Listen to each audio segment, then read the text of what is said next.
Hola, muy buenas noches. Bienvenidos a una nueva emisión de La Hora del Martillo. Y hoy vamos a tratar un tema muy importante, que ha sido el tema durante los últimos 2 años. Pero antes de contarles cuál es el tema y de presentar a mis invitadas, vámonos a los titulares.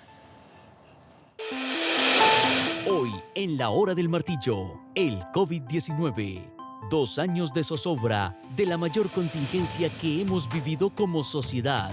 De la crisis, la lucha, resiliencia y la reactivación. La sobrevivencia y el tesón.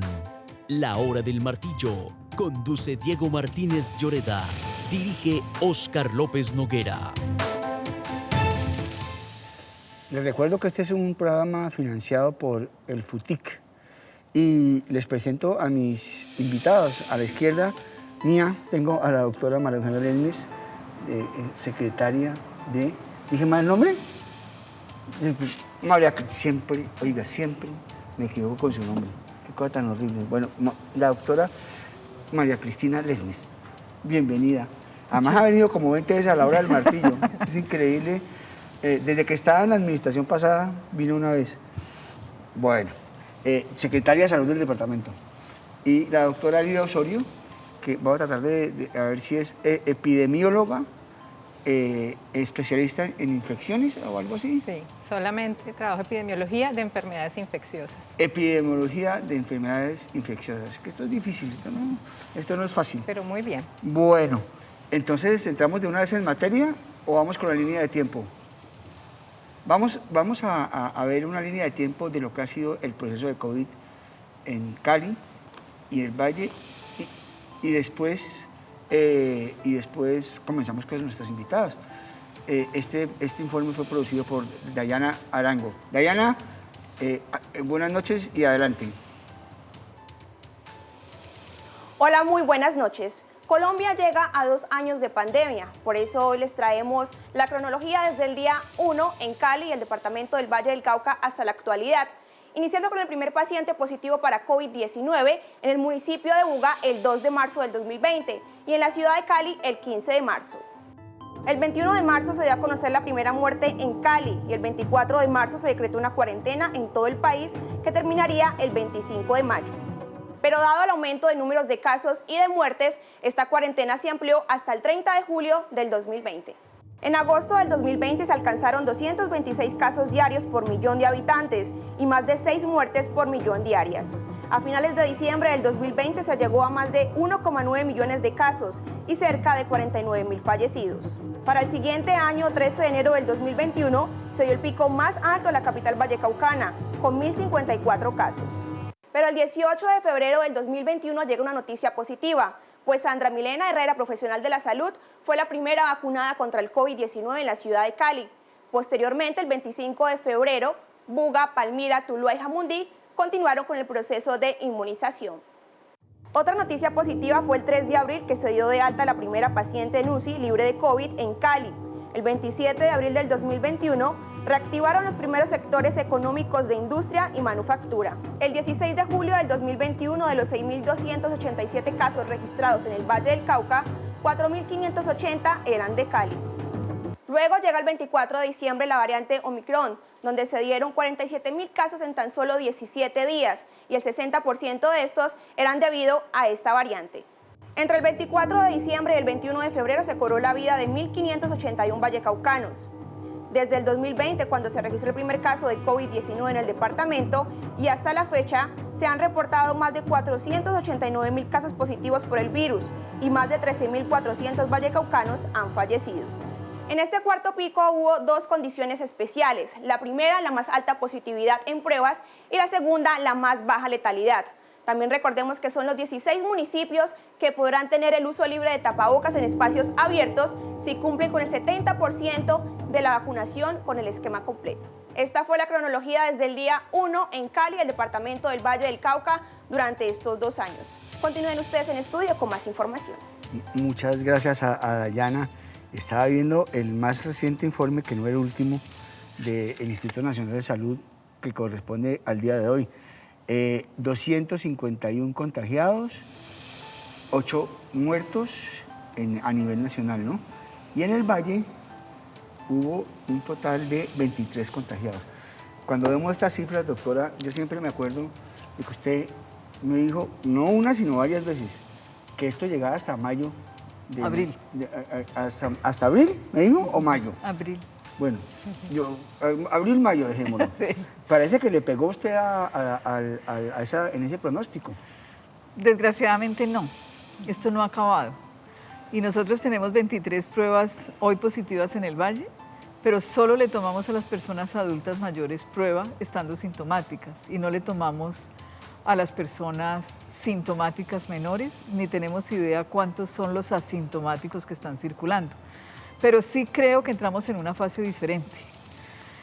No tan tranquila como la gente quisiera, no tan tranquila como todos deseábamos, pero sí una fase diferente del COVID. Pero el COVID no se ha acabado. Pero cuando dice diferente, ¿qué quiere decir? Muy probablemente, a efectos de la vacunación, no vamos a tener otro incremento notorio de casos. Muy probablemente, bueno, no vamos a volver a estar encerrados. Esos picos ya no van a volver a ver. En esa forma, no. Ni vamos a volver a estar encerrados. Y vamos a tener un poco más de libertad. Pero es indispensable que nos acabemos de vacunar. Doctora Lida, hay toda una discusión acerca del uso del tapabocas, porque en España anunciaron que el tapabocas pasaba a la historia tanto en sitios privados como en sitios públicos. Aquí, como bien se sabe, las ciudades que tengan hasta mínimo el 70% de vacunados pueden quitarse el tapabocas los ciudadanos en espacios públicos. ¿Usted cree que ya es hora de que también nos los podamos quitar en espacios privados? Si dice que sí, me lo quito. Martillazo. Estamos celebrando 2 años también con tapabocas, ¿no? Oiga, qué cosa Sí, tan señor. aburrida. El día que Yo no no lo pude quitemos, acostumbrarme. celebramos. Dicen que el animal es un hombre de costumbres. Sí. Yo no pude acostumbrarme a tapabocas. Yo más de 5 minutos con tapabocas se me empañan las gafas. Es un desastre. Pero hay que hacerle un monumento al tapabocas. Así como las vacunas le hacemos tanta propaganda le hemos a que fueron ponderado tanto las vacunas, igualmente el tapabocas. Recuerde que no es una sola la medida que tenemos para controlar el COVID, sino varias. Manos y todo, la higiene de manos, el paquete completo, el distanciamiento, y por eso vamos a ir disminuyendo paso a paso, paulatinamente. En Europa, por ejemplo, se han tomado esas medidas porque las coberturas de vacunación que ellos tienen son bastante altas, incluyendo la tercera dosis, que es el refuerzo para los adultos mayores. Entonces, ellos tienen un poco más de tranquilidad en relajar estas medidas como el uso del tapabocas. Si nosotros aumentamos más estas coberturas de vacunación y tenemos evidencia de que la duración de esa protección que confiere la vacuna, o lo que llamamos la inmunidad híbrida, las personas que ya tuvieron la infección y también la vacuna persiste en el tiempo, vamos a poder hacerlo en el futuro. Pero necesitamos aumentar esas coberturas de vacunación. ¿Por qué, doctora Lesmes, si aquí estamos con estas cifras tan bajas? Porque lo que usted dice de los positivos, pues es indudable, pero los muertos sí son los muertos. Y tenemos 8 muertos, o sea, es una cifra, yo creo que más se mueren de influenza o de infarto que de COVID. Se juntan muchas cosas. Primero, no creo que haya un vallecaucano que no haya estado en contacto con el COVID.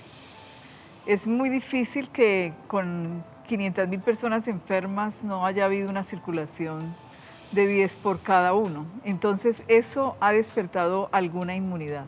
Muchos tenemos 3 vacunas y eso disminuye la gravedad de la enfermedad. Muchos tienen 2 vacunas y eso ayuda. Algunos tienen una vacuna, bueno, hay muchos más con una que con 2, que eso también nos ayuda. Entonces, y no hemos tenido otro cambio de variante demostrada. Nosotros cuando hicimos el último estudio teníamos más Delta que Omicron y por eso tuvimos tan alta mortalidad. Después de que acabamos el estudio de hacer el seguimiento genómico, tuvimos más muertos de lo que estábamos esperando, que fue el cuarto pico que nos desfiguró. Fue un cuarto pico que llegó a 126.000 personas diagnosticadas y muy probable a 4 por cada uno sin diagnosticar, porque recordará que bajamos las pruebas, ¿no? Que Sí. empezamos solamente a tomar uno en la familia, tuvimos una dificultad en el diagnóstico. Entonces eso fue un pico grandísimo y eso nos ha puesto a todos en contacto con el COVID y muy probablemente nuestra respuesta inmunológica es distinta. Tenemos un número importante de personas de más de 50 años vacunados, con 2 dosis, desgraciadamente no con 3, y eso también disminuye la mortalidad. Y lo que va a empezar a quedar es lo que vemos, un número poco de casos, un poco número de muertos, pero vamos a tener vamos a seguir teniendo muertos. Tuvimos una niñita de 5 años en estos días, ¿no?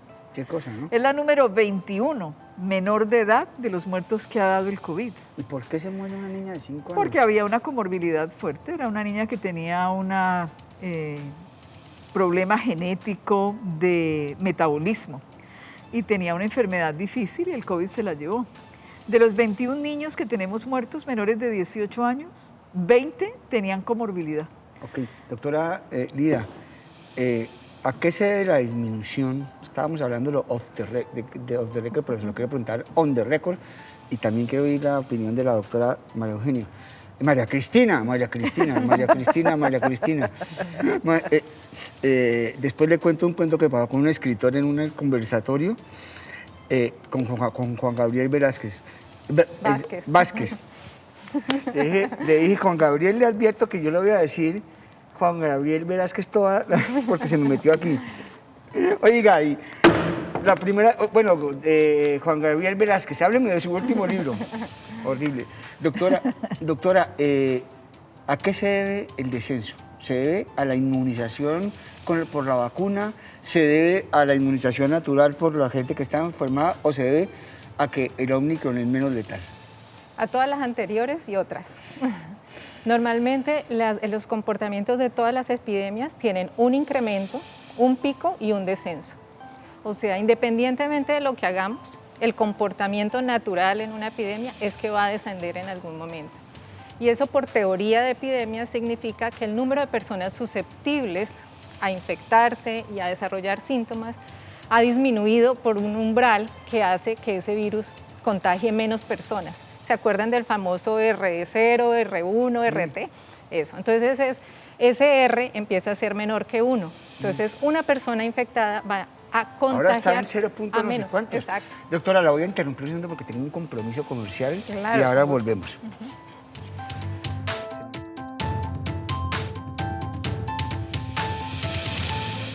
Pausa en la hora del martillo. Ya regresamos a la franja de opinión de Telepacífico. También tenemos a distancia a la doctora Millerlandi Torres, secretaria de Salud de Cali. Doctora Millerlandi, buenas noches y escuchemos a ver qué dice la doctora Millerlandi sobre la situación del COVID en Cali.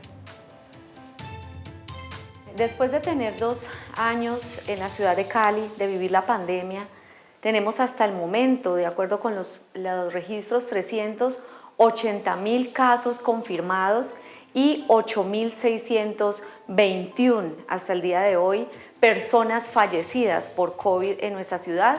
La mayoría de ellos, más del 85%, personas mayores de 60 años, poca afectación de las poblaciones jóvenes y ya también hablando del esquema de vacunación, más de 3.600.000 dosis aplicadas en la ciudad de Cali. Tenemos un 76% de coberturas con esquemas completos, es decir, con las 2 dosis. Seguimos trabajando alrededor de completar el 80%, seguir cumpliendo con estas coberturas con esquemas completos y también fortaleciendo el tema de las dosis de refuerzo, que es donde hemos visto que las personas no están accediendo, no están acudiendo y por eso hemos desarrollado nuevas estrategias, entre ellas salir, estar en los territorios de manera extramural y también ir a las instituciones educativas para mejorar las coberturas de nuestra población joven. En Cali podemos estar al aire libre sin utilizar el tapabocas. Sin embargo, es necesario recordarles, sobre todo a las personas de alto riesgo y a las personas adultas mayores de 60 años, que por favor sigan utilizando el tapabocas, sobre todo en espacios cerrados, en espacios donde no haya una ventilación natural y lo más importante, que las personas se adhieran a la vacuna. Estamos viviendo un pico en Europa, en los países asiáticos estamos viendo nuevamente alto número de casos y aquí debemos de seguir entonces con las directrices de protegernos, utilizar el protocolo de bioseguridad y adherirnos a las vacunas. Sobre todo la población adulta mayor de 50 años, completar los esquemas, la segunda dosis y acceder a la dosis de refuerzo. Estas estrategias continúan siendo la divulgación, la educación, comunicación, decir que la pandemia no ha terminado, que continuamos con el virus circulando y que es necesario para evitar otra vez un aumento en el número de casos y un aumento en el número de personas fallecidas, cumplir con los esquemas y reforzar y seguir enviando la información sobre los puntos de vacunación, a los cuales tenemos 4 megacentros en este momento funcionando, la 14 de Calima, el estadio, continuamos en la 14 de la Paso Ancho, en Unicentro y además de eso los puntos extramurales y los puntos de parques o puntos de alto flujo de personas, donde también estamos informando a través de la página de la Secretaría. En este momento tenemos un porcentaje de positividad que no llega que está alrededor del 3, del 4%, es decir, de 2.000 pruebas realizadas, estamos entre un 25 o 30 casos positivos día. Tenemos una ocupación de camas de UCI de 2.4% en promedio en la última semana del total de ocupación de UCIs. Esto pues es positivo, un número entre 10 a 15 personas hospitalizadas por esta causa, y en mortalidad recordar y resaltar que en los últimos 8 días hemos tenido 4 días en los cuales no nos han notificado ninguna persona fallecida por COVID. Esto pues es una noticia alentadora, sin embargo también debe ir acompañada por el mensaje de responsabilidad y autocuidado, estar atentos que el COVID no ha terminado, que la pandemia continúa y debemos de seguir cuidándonos y accediendo a la vacuna. Doctora María Cristina, hay que hacer técnicas mnemotécnicas. María Cristina me quiere gobernar, ya no me volvió a olvidar nunca. María Cristina. Doctora María Cristina, ¿usted sigue usando el tapabocas en la calle, en la oficina y en todas partes? Solo me lo quito en mi casa. ¿Y por qué? ¿Por qué no lo usa cuando sale a caminar o...? Pues realmente no salgo a caminar la calle. Mi vida circula alrededor del trabajo. El fin de semana hago una actividad colectiva y uso el tapabocas. Porque creo que la mejor forma de educar a las personas es con el ejemplo. Si yo me quito el tapabocas, pues pierdo la autoridad moral para decirle que usted lo use. Entonces no me lo quito, además me hace sentir segura. Yo vivo en contacto con muchísimas personas, a pesar de que mi oficina es muy ventilada. Me lo quito cuando estoy sola, pero si llega alguien inmediatamente me lo pongo. Y pues yo quiero seguir estando alejada del COVID. Tengo la sensación ¿Usted de no le dio COVID? Yo creo que lo tuve en la última semana de diciembre, pero no tuve un COVID sintomático, pero yo creo que estuve cerca de él en diciembre de este año. Pero no he tenido una enfermedad grave, no la quiero tener, no quiero estar en una UCI por COVID, pero además creo que mi ejemplo es la mejor forma de educar a las personas. Yo voy a hacer una comparación, usted me va a perdonar, pero usted está como un amigo mío que se hizo la vasectomía y seguía usando preservativo. Yo le decía, ¿por Muy qué? Bien. ¿Por qué? Muy bien, hay que felicitar felicitar a su amigo, sobre todo si era indisciplinado. Sobre todo si era necio. Claro, porque Yo el creo que era preservativo es un método de barrera no solo para evitar el embarazo, sino las enfermedades de transmisión sexual. Entonces, si su amigo era promiscuo, pues debía usar el preservativo. Lo hacía correctamente. Doctora Lía, ¿y usted? ¿Usted también es de las que no se quita el tapabocas ni para ir al baño? No, y además de lo que dijo María Cristina, que estoy totalmente de acuerdo sobre el ejemplo, también de pronto voy más allá y sí hago que las personas de pronto también lo usen y tratar también de educar de la importancia de hacerlo para protegerse de ellos y también a los familiares de ellos, que indirectamente ellos pueden estar afectando a otras personas que, por ejemplo, no se han vacunado. Entonces es también una forma de promover este concepto de salud colectiva, de cómo la responsabilidad de la salud no es solo mía si yo decido no usar el tapabocas, sino cómo al usarlo también estoy protegiendo a otras personas. ¿Se debería seguir usando, doctora María Cristina, se debería seguir exigiendo en los restaurantes el carnet de vacunación? Desde luego, es que esa norma no ha bajado. En los lugares de recreación el carnet con la segunda dosis es obligatorio en los mayores de 12 años, porque es que esto no ha pasado. Oiga, Entonces, convencer a la gente que esto no ha pasado es difícil porque uno ve las cifras y realmente, ya le digo, yo creo que en Colombia se mueren de infarto por lo menos 100 personas diarias y de COVID se están muriendo 8. O sea que convencer a la gente de que esto no ha pasado es complicado. Pero es muy importante entender que la vacuna es una medida preventiva, es la única medida de evitar una enfermedad. No solamente nos ponemos la vacuna de COVID, nos ponemos la vacuna de influenza, sería muy importante la del zoster cuando somos mayorcitos, las vacunas de los niños para evitar el COVID. Doctora. Son de las vacunas que tenemos que ponernos.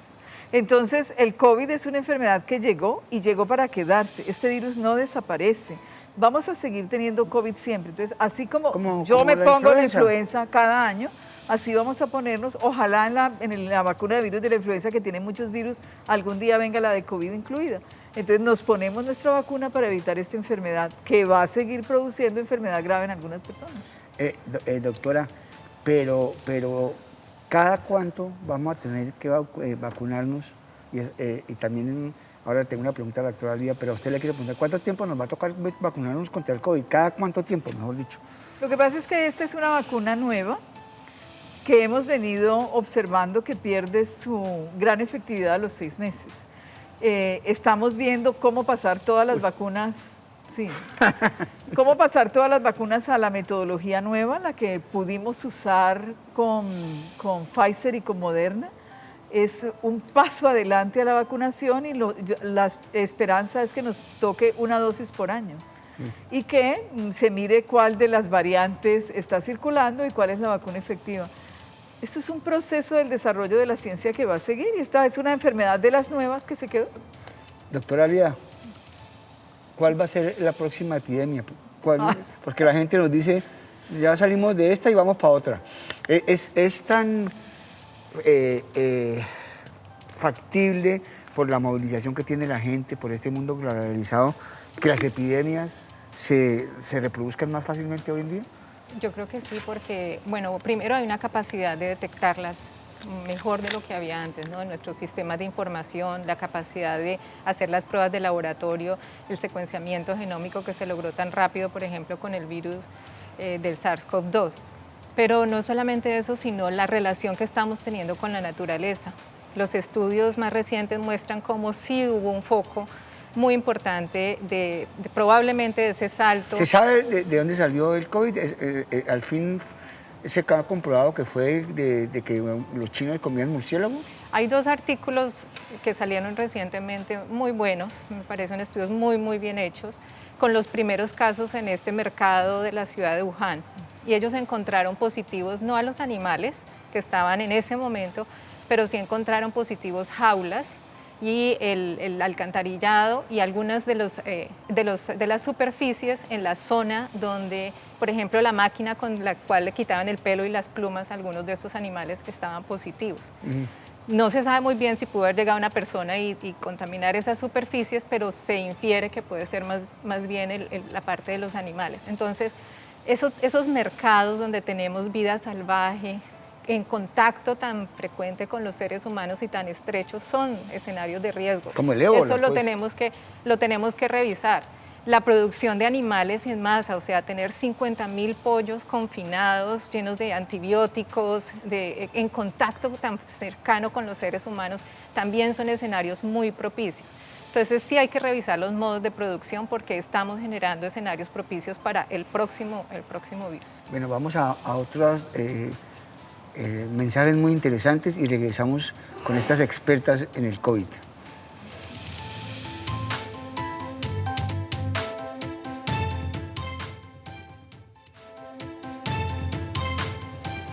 Además de las autoridades como la doctora María Cristina y los expertos como la doctora Lida, a quienes les ha tocado frentear esta enfermedad son a los centros de salud. Tenemos un testimonio de un gerente de uno de estos centros de salud que le ha tocado pues ponerle en la cara a la brisa, como se dice popularmente. Doctor Alejandro Varela, bienvenido a la hora del martillo y buenas noches.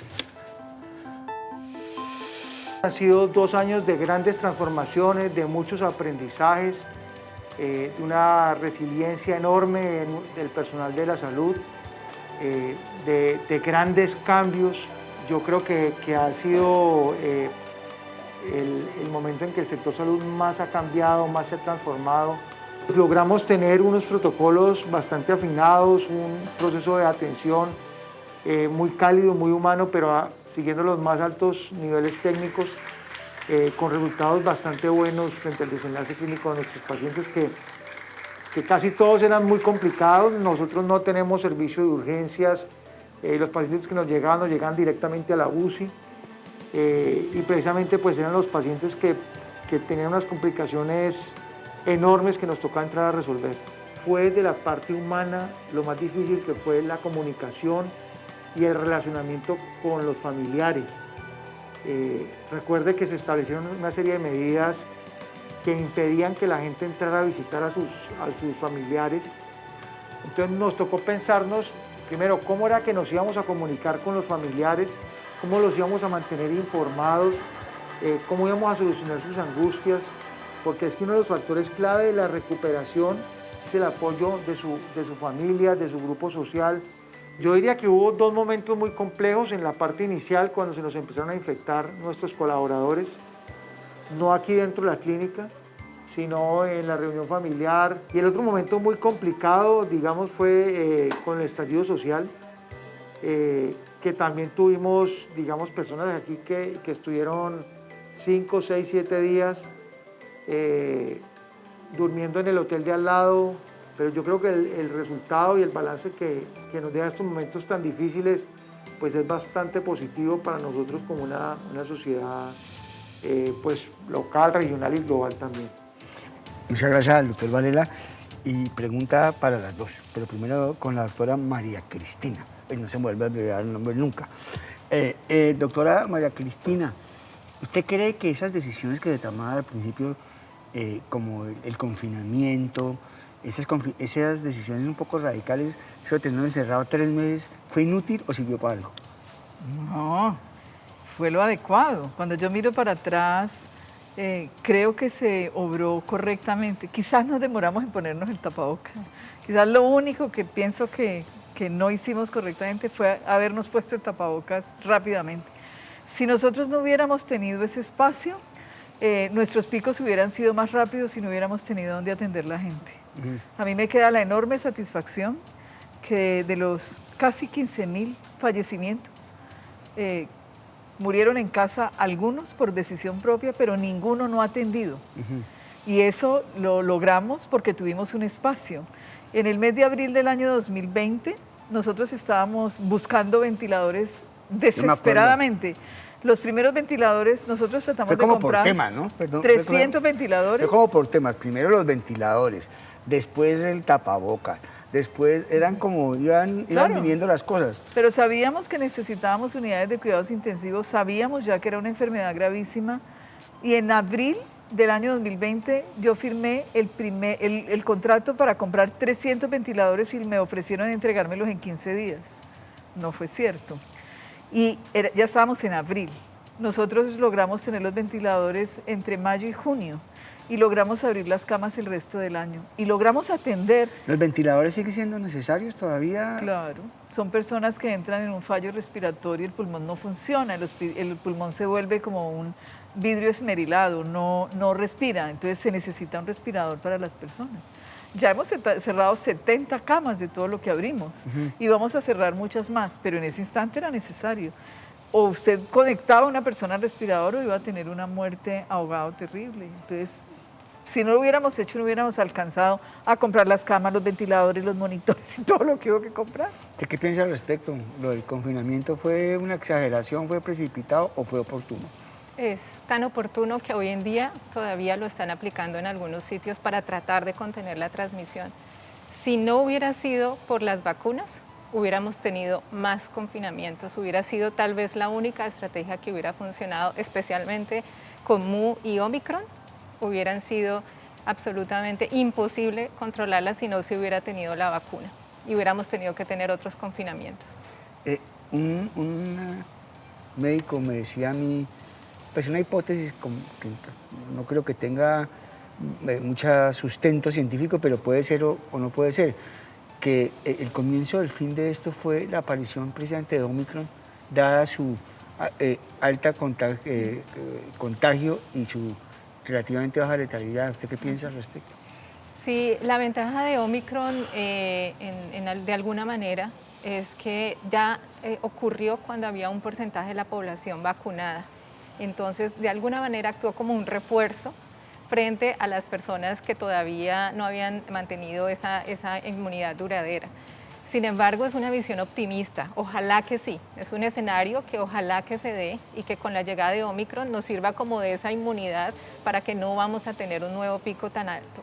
Sin embargo, puede no necesariamente ser así porque las otras variantes que necesariamente van a ser más transmisibles que Omicron para poderlo superar, pues pueden tener mayor letalidad o tener otro órgano blanco o tener lo que llamamos inmunidad de escape, es decir, que la vacuna que usamos actualmente pues no le sirva. Entonces, esos escenarios inciertos tenemos que considerarlos para estar preparados. Vamos a otro segmento de mensajes importantes y regresamos a hablar de el COVID.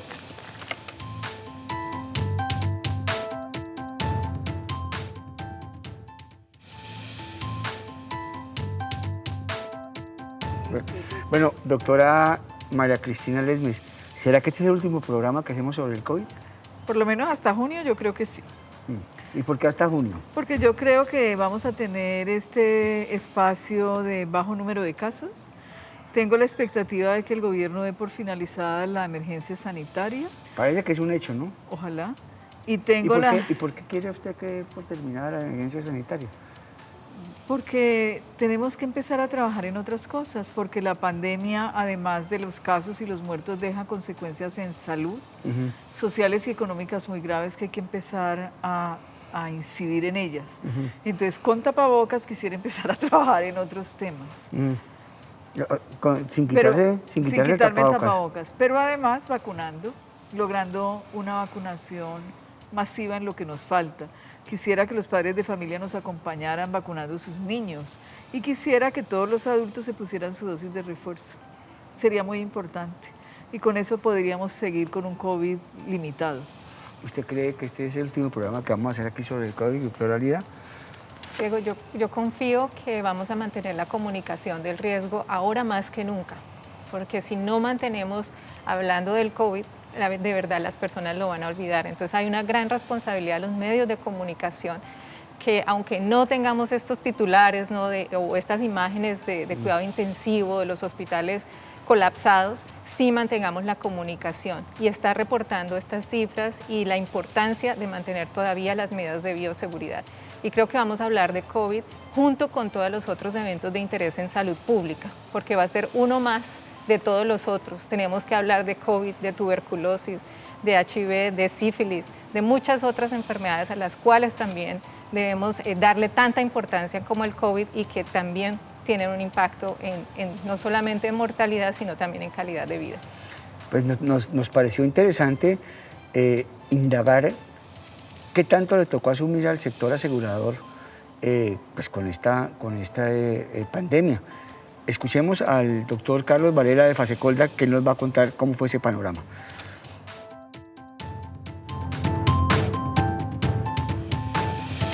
En efecto, el golpe, el efecto que ha tenido la pandemia en los seguros ha sido bastante importante.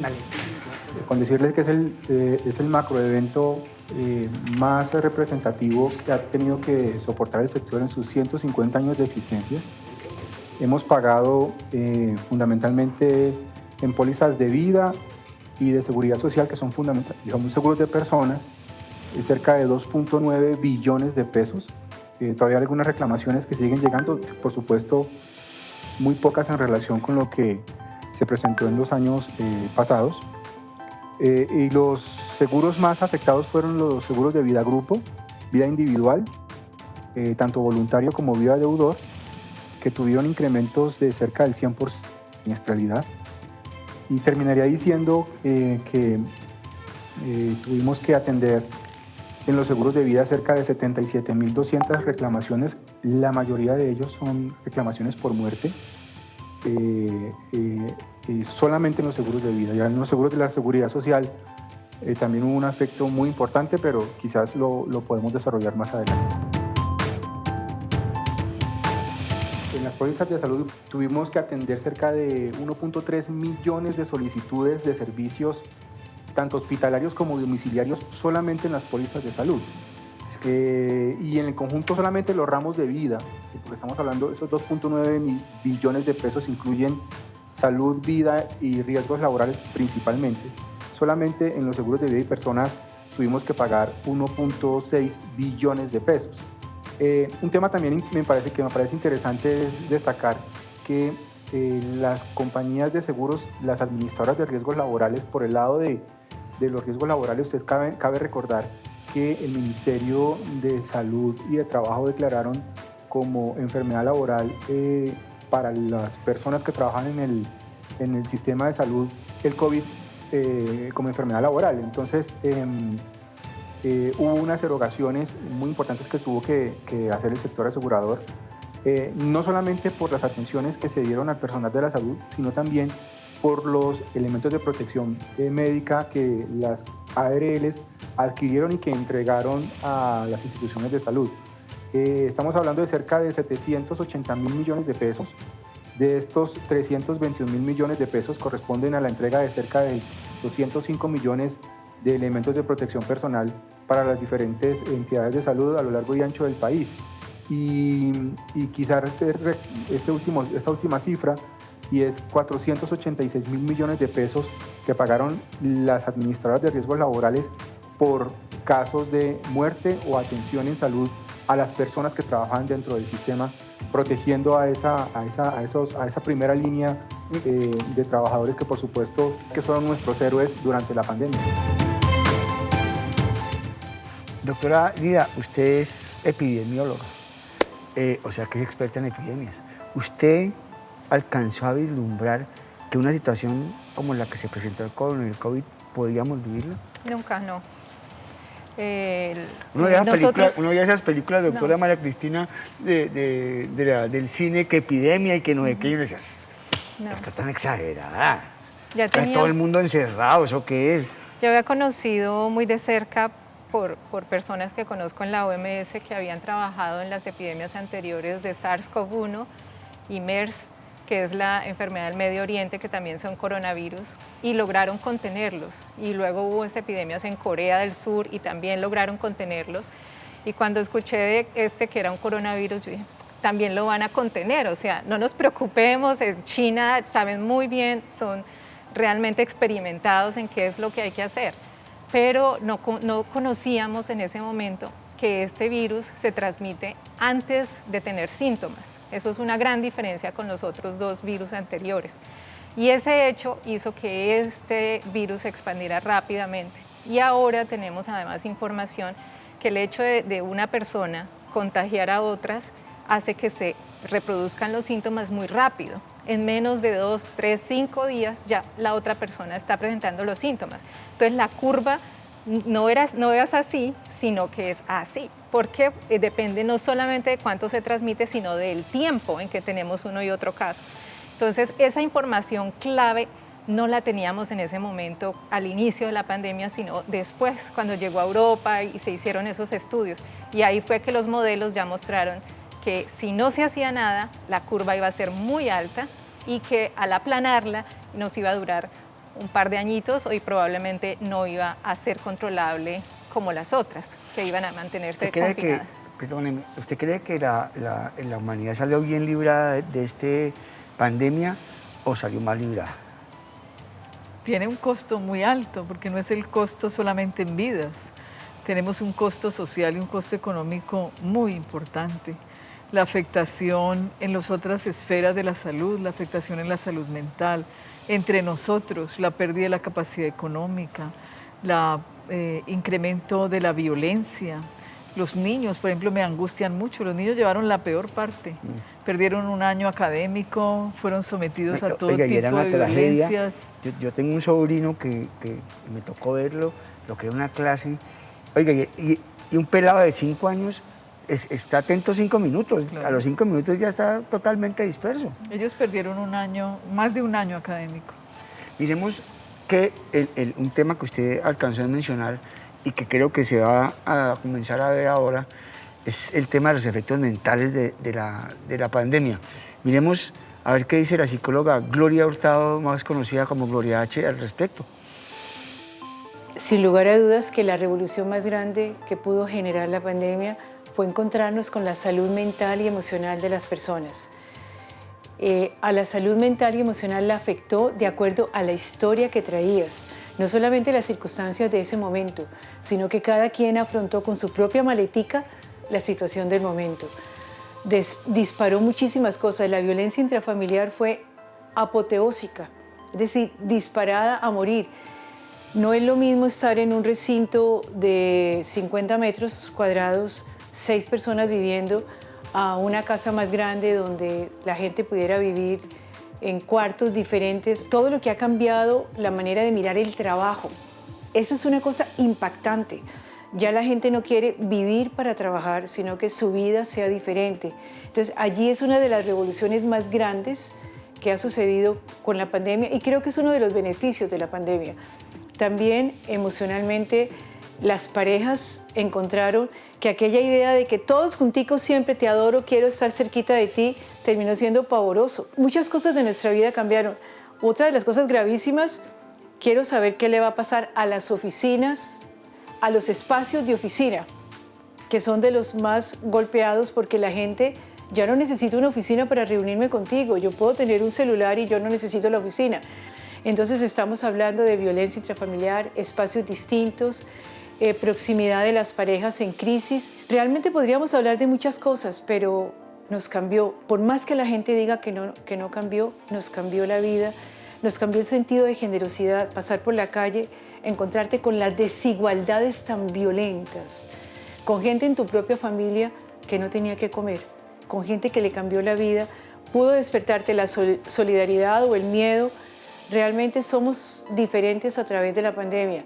Que todo el mundo no camina igual, todo el mundo no camina igual, pero somos diferentes.